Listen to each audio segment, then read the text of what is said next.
15. 15 detachments in the Codex Orks. Games Workshop just dropped a full breakdown of what's coming in the new Ork Codex, and the headline number is staggering.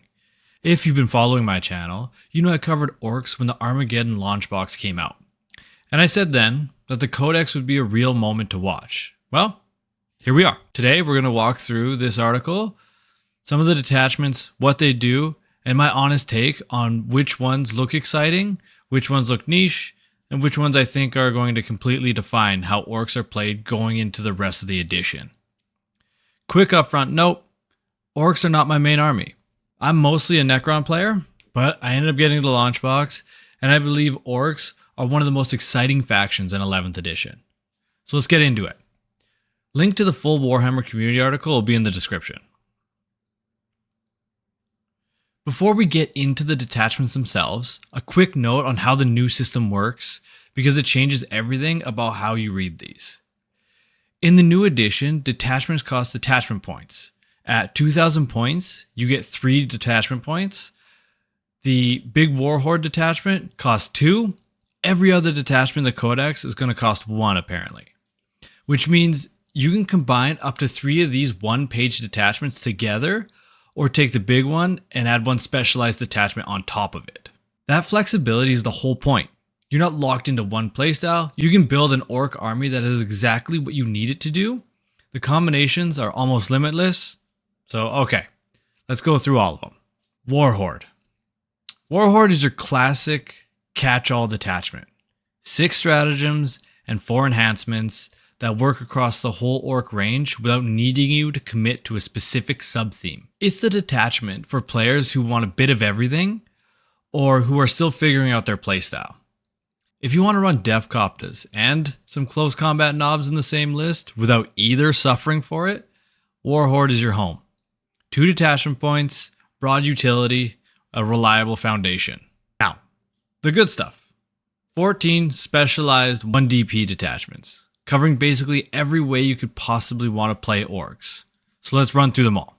Green Tide, or the Horde, lots of boys. That's the pitch. If you want to flood the board with bodies, Green Tide is built for it. Combined with Warhorde or another detachment, you can have an overwhelming wave of Ork infantry that your opponent simply cannot clear fast enough. For anyone who loves the fantasy of an unstoppable Green Tide, this is the detachment that's built for you. Bully Boys. Knobs and mega knobs, throwing their weight around and asserting natural authority over the regular boys. If your vision of an Ork army is elite heavies backed by terrified regular infantry, Bully Boys makes that work mechanically. Great combo potential with anything that wants tough melee units in the midfield. Tactical Brigade. Battle Line Storm Boys and advanced forward operations. This is the Ork detachment for players who want fast, aggressive deployment. Storm Boys jumping into position before your opponent is settled, threatening multiple objectives simultaneously. The word tactical in an Ork context is inherently funny, and I respect that completely. Rekkas. Tank busters and breaker boys dedicated to ruining vehicles for fun. Anti-tank has always been a potential weakness for Orks, and Rekkas directly address that. The Big Hunt. Beast Snaggers doing what Beast Snaggers do best. Fighting the biggest, most dangerous enemies on the board. If you built a Beast Snagger force from the Combat Patrol, this detachment is specifically designed for you and your models. Great synergy with the existing Beast Snagger range, and doubles down on the whole Savage Ork Hunter fantasy. Madcap Big Mechs, tinkering with their inventions, buffing vehicles and machinery around them. The article mentions one of the abilities might sometimes give the opponent an invulnerable save, which is chaos in the most beautiful Ork way possible. Unreliable technology that occasionally helps the wrong side is exactly the Ork experience, and I'm here for it. Dread Mob. Def Dreads, Killicans, the Walker variants, stomping across the board with powerful rule boosts. If the idea of clanking mechanical Ork army appeals to you, this is the detachment that makes it competitive. GW has noted somewhere that Killicans in particular are strong right now. Dread Mob amplifies that. Blitz Brigade. Hurl battle wagons up the battlefield and empower whatever's inside them. This is the mechanized Ork Detachment. Transports his weapons, delivering units where they're most painful as fast as possible. Battle wagons were a staple in competitive 10th edition, and Blitz Brigade gives that playstyle a proper home in 11th. Cult of Speed. New Warbikers get battle line status, and every fast unit in the army gets boosted. If you're building around the new Warbiker models that were just revealed alongside the Codex, Cult of Speed is your detachment. Fast, aggressive, mobile pressure from multiple angles. Flyboys. Ork aircraft hit better when riled up, take up less strategic reserve space, and one can even become your warlord for a full air wall. I've never seen an Ork Air Force army on the table, but this detachment makes me want to. The idea of a war boss leading from a fighter plane is amazing. Warband. Extra powers for your weird boys and psychic boosts when surrounded by hollering boys. Psyker orcs have always been entertainingly unpredictable, and Warband leans into that. Good combo with the brute bosses or warhorde for armies that want that psychic support without committing their whole DP budget to it. Warhammer community showed us the actual rules for 3 of these detachments, and they're worth spending more time on because the details are interesting. Runt Swarm. Runt Swarm makes Battleline Gretchen a standalone option instead of tying them to Dreadmob. But the real star is the Infested Warzone stratagem. For 2 CP, when a unit of 20 Gretchen gets completely wiped out, they can bring the whole unit back at full strength into the strategic reserves. 20 Gretchen, back from the dead, for 2 command points. Think about what that means in practice. Your opponent commits a real unit to clearing 20 Gretchen off an objective. They succeed, they feel good, and then you bring 20 Gretchen back to start the process all over again. It's the endless tide of nuisance that refuses to go away.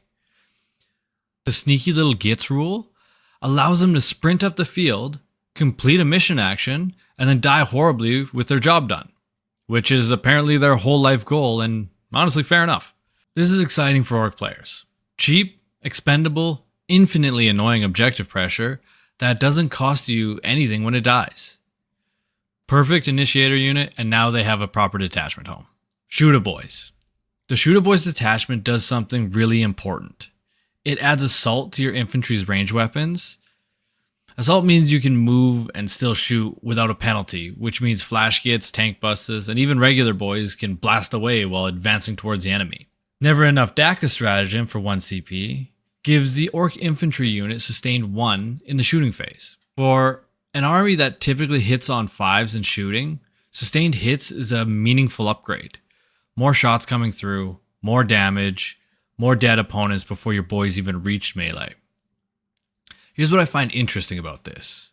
Orks have a reputation as a pure melee army, but Shooter Boys combined with the 11th edition rule changes for obscure targets and cover suggests GW is actively trying to make Ork shooting a little bit more viable as a threat rather than just a tax you pay for getting into combat. That's a nice little design shift. Brute Bosses. And Brute Bosses is one of the most focused detachments I've seen. It buffs your war boss or war bosses, and only your war bosses. No stratagems, instead you get double size enhancements. This list entirely dedicated to making your war boss into an absolute monster. The Art as Nails rule is spectacular. When your war boss model would be destroyed, if they haven't fought this phase yet, you roll a die on a 3 or better, they don't die. They get to fight first, and then they're removed. A war boss that refuses to die until they've had one more fight, that's a great mechanic, and I love it. The Blitz Boss enhancement gives a transport your war boss is riding, plus 2 inches of movement, and a 5-up invul.